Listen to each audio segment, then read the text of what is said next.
I'm going to talk about some of the key focus areas that, in my opinion, that as risk managers we should be concentrating on, and then it will be open for discussion. So this is one of my favorite risk quotes, and perhaps it says something for the industry as a whole, that it's not from a financial services person. She's in fact an athlete and a pretty well-known actress. For those of you who've seen The Fly or Stuart Little, she's the lead actress in those films, Geena Davis. If you risk nothing, you risk everything. That also, in that sense, justifies our existence, because if there is no risk, then a lot of us would be, if we only traded sovereign bonds, of course there would be some interest rate risk there, but then there wouldn't be too much activity to do. So on the first, I'll start with the business risks. Perhaps these are least discussed, and perhaps in the long run they will have the greatest impact on all of us. I think the big problem is over the last couple of months, and largely even over the last 2 years, the industry has been hemorrhaging equity folios. So this year there are less equity folios than there were last year. I think that is something that we should be worried about, because we make most money out of our equity folios. So margins have been shrinking in the mutual fund industry. While that, to some extent, that is a, one can see that as an evolutionary change, but it should be, I would have been happy where there is growth in both, and there could be discontinuous or differential growth. But it is something to be worried about if we are shrinking on the equities folios. Especially now the valuations are good, so a lot of people might be actually tempted to sell out and go. This is not a problem that as risk managers we perhaps solve directly, but it is something that we should be conscious of, and perhaps work with our sales teams to stop the outflow, as it were. Globally, allocations to ETFs have been rising. I was reading in a PwC report that close to $3 trillion are now currently in ETFs, out of the 260 odd $trillion of assets that are managed. And the fact is that, again, here the amount of money that we make per unit of AUM is less than what we make on actively managed funds. So again, that is something that we have to brace for, and our product teams have to work towards it. Also, the risks relating to ETFs are different, because you have dynamic AUM being essentially being given to the customer, and the importance of tracking the benchmark becomes absolutely critical.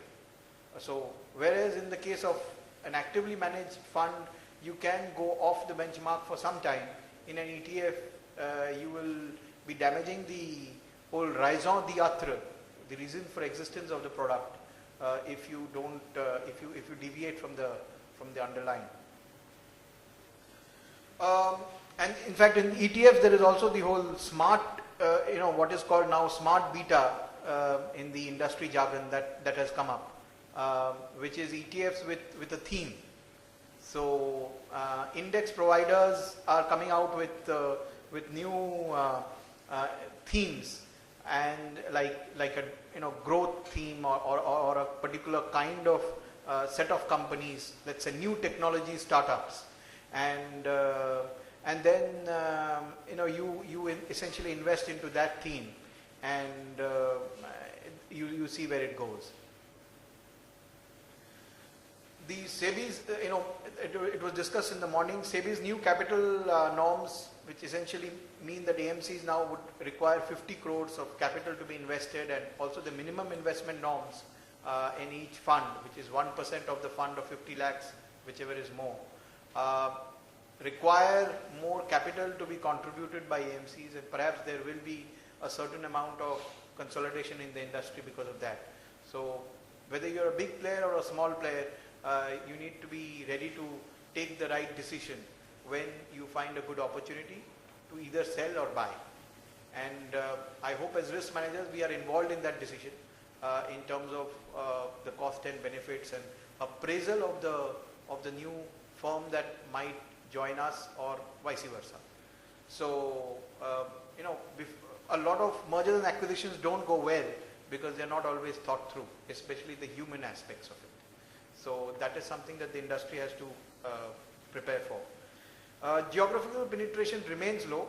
I was just, for those of us who attended the CII Mutual Fund Summit, would have noticed that there was change since the new SEBI guidelines on B15, T15 in 2012. There has been some change, and it has been only 1% of AUM. So from I think about 87% of AUM, we've now about 86% of AUM is from the top 15 cities. So it's not that it has not changed, but still there is a huge concentration in the top 15 cities. In terms of regulatory focus, the moment I realized Mr. Barua might leave, I quickly jumped onto the first 2 points. And I think that is something that has caused some angst, at least for me, in terms of the 2025 rule and the fixed deposits. So SEBI, of course, in the 2025 rule, there is no concept of a passive breach. SEBI just says you shouldn't do it, or it shouldn't happen rather. It's not something that you do consciously. And what they've said now is that 2025, the people who, or the investors who breach it, essentially more the 25% rule rather than the 20 investors rule, should not be seen to be repeating quarter after quarter, which is I think a valid thing. But the fact is that an investor might breach because there is a passive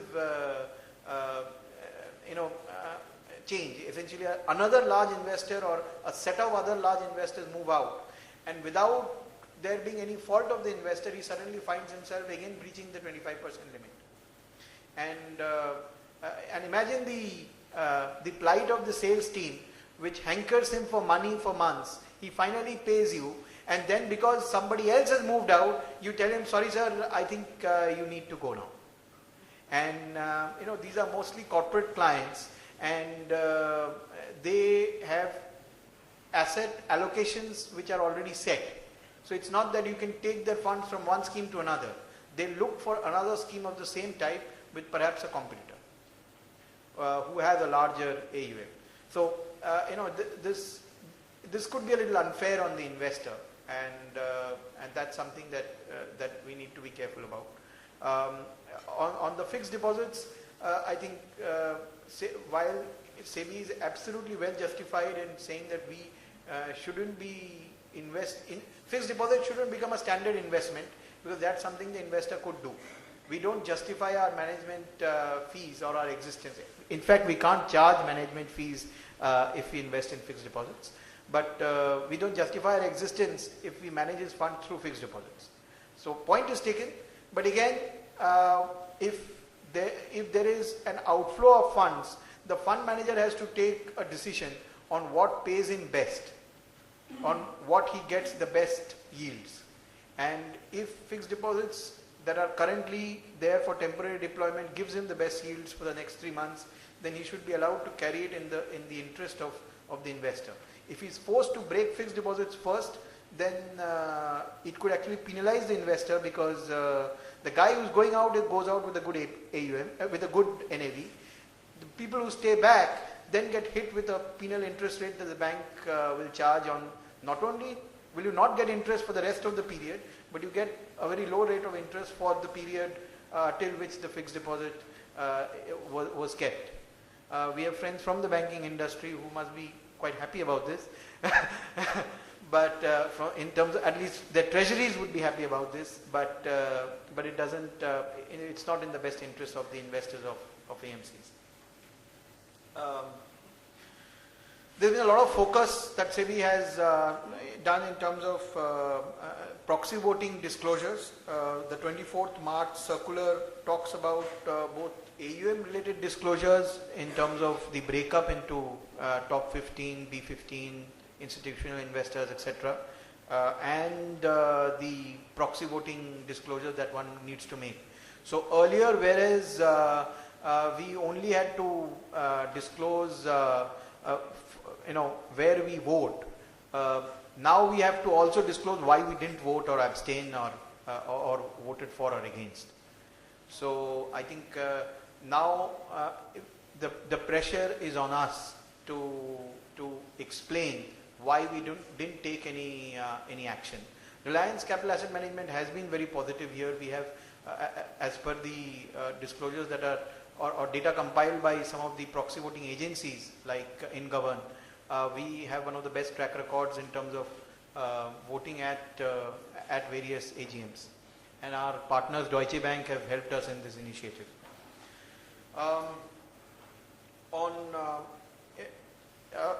In terms of minimum corpus, again there was a very recent circular that for debt funds 20 crores of corpus, and for other funds 10 crores of corpus is required.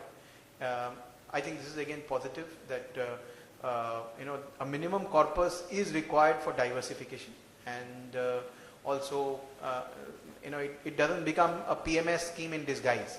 So I think that's this is a good thing. Mis-selling has been an area of focus. So we have in fact at RCAM a mis-selling policy, and we also do regular discussions with both our sales teams and with distributors on what constitutes mis-selling.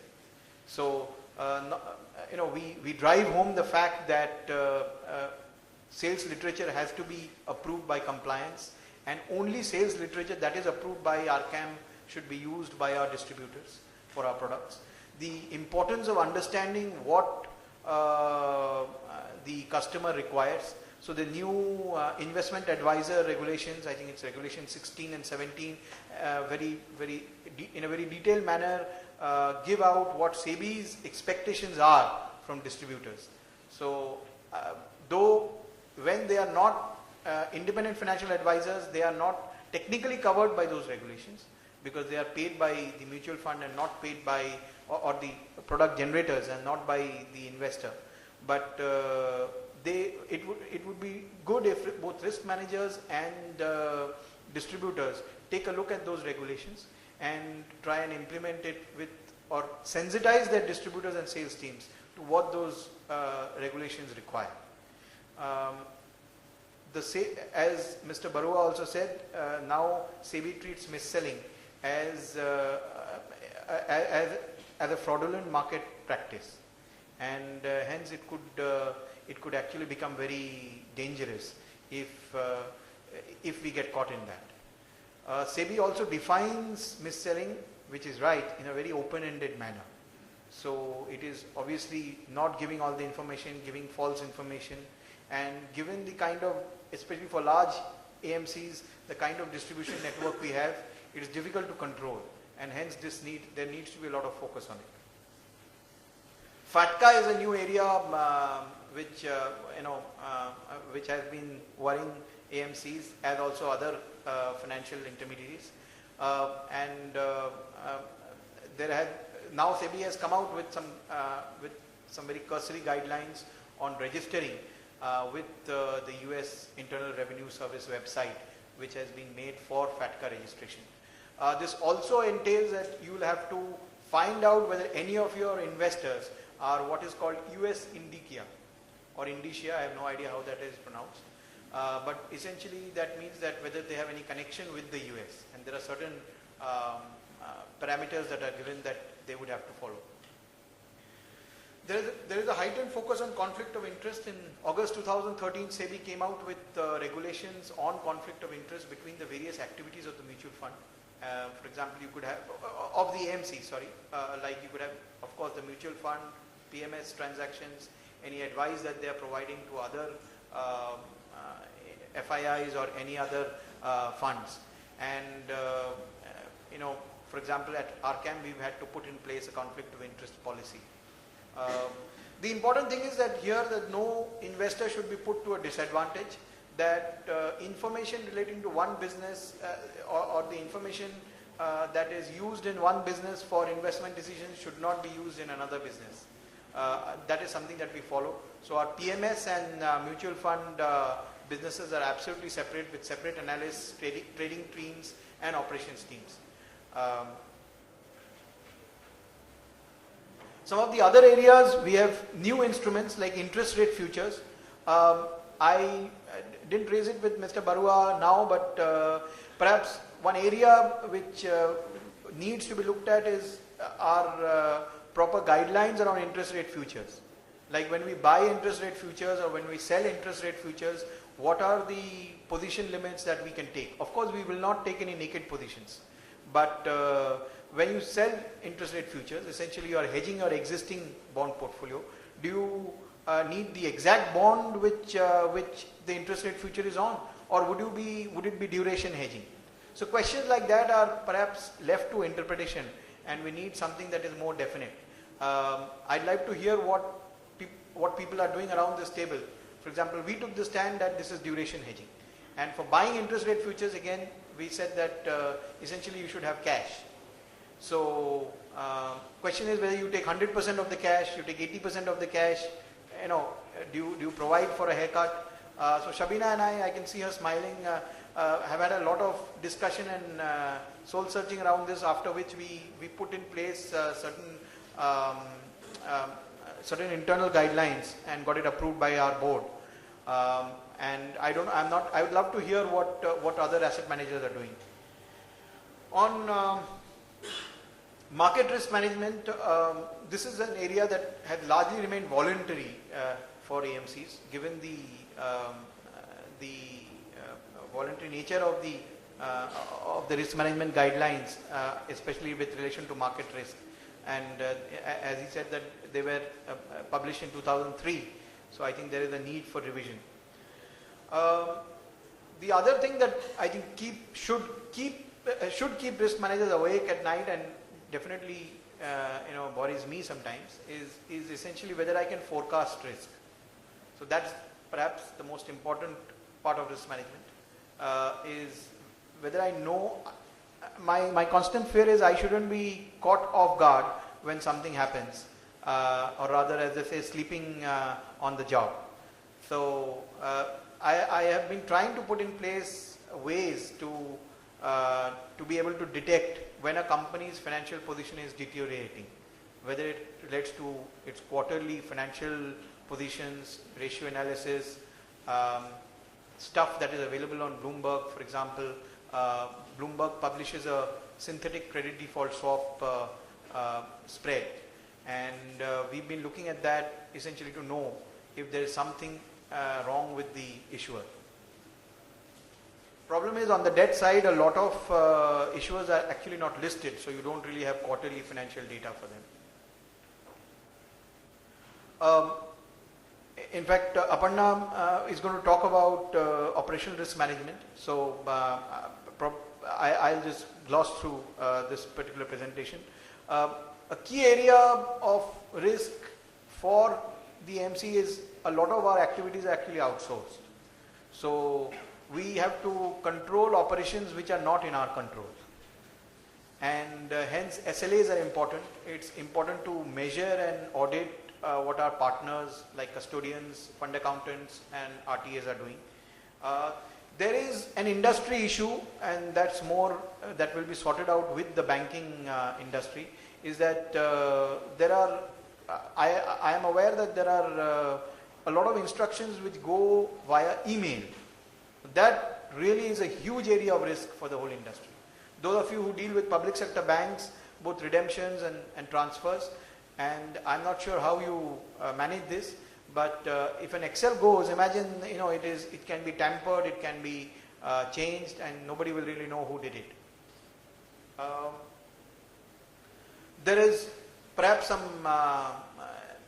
focus on fraudulent withdrawals, and it's important to be able to predict what are the high risk areas or high risk customers using what is now fashionably called big data or data analytics. The whole advent of internet or mobile based transactions brings with it new challenges, because there are other risks like, for example, phishing or denial of service, information security leakage that can happen, given that people are now transacting both buying and selling mutual fund units through their mobiles. Cash acceptances, while an opportunity, as Mr. Barua said, but they also bring risks. I think as risk managers we need to take a decision. Should we tie up with other vendors? Do we at all do this? If we do it ourselves, how are we going to move the cash? It has just a whole bag of questions. Lastly, something that's close to me, I vet and I'm responsible for ensuring that valuations are correct and fair as per the SEBI guidelines. Now, a lot of this in the greater than 60 days buckets for fixed income. Of course, in the equities sphere, most of it is traded. If it's not traded or not listed, then anyway, SEBI has very stringent guidelines on how to value those securities using price earnings capitalization. But for non-traded bond instruments, now we receive scrip level valuation from CRISIL and ICRA in the greater than 60 days buckets. Now, as per SEBI guidelines, I think those were issued in December 2012, the valuation policies and procedures of all mutual funds needs to be audited. And the audit report has to be submitted. Usually the statutory auditor of the schemes requires this. And it needs to be submitted to the trustees also. While we've got our procedures audited, CRISIL and ICRA need to be audited also, but they have, in all our agreements with them, they've said that this needs to be initiated at an AMFI level. So perhaps this needs to be done. We've already raised it to the AMFI Valuation Committee. I know I had spoken to Amit Tripathi about it, and this needs to be done at an industry level.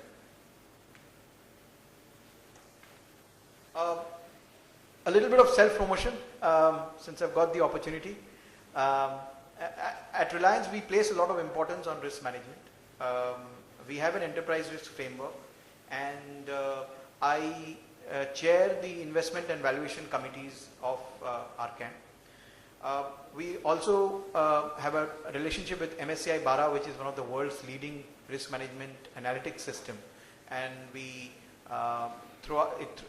we generate a lot of data from there on our market risk metrics, and we use the Brinson attribution analysis to tell our fund managers where they went wrong and what they could have done better.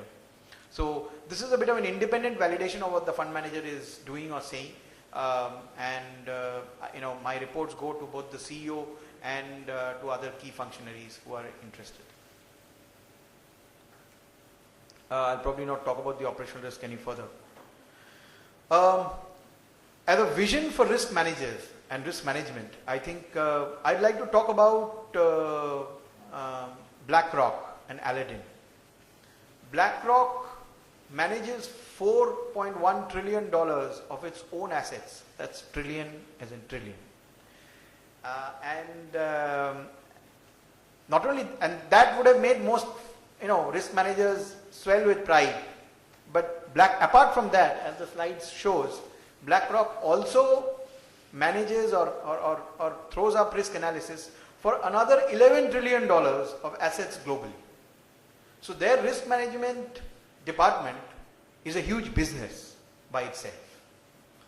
And that's perhaps where we would like or we aspire to be. I have said here that they rake in about $400 million, that's 2,400 crores, just selling the risk management. So perhaps someday, of course we're far away now, but if you don't dream it, you can't do it. So with those words, thank you very much for patient listening.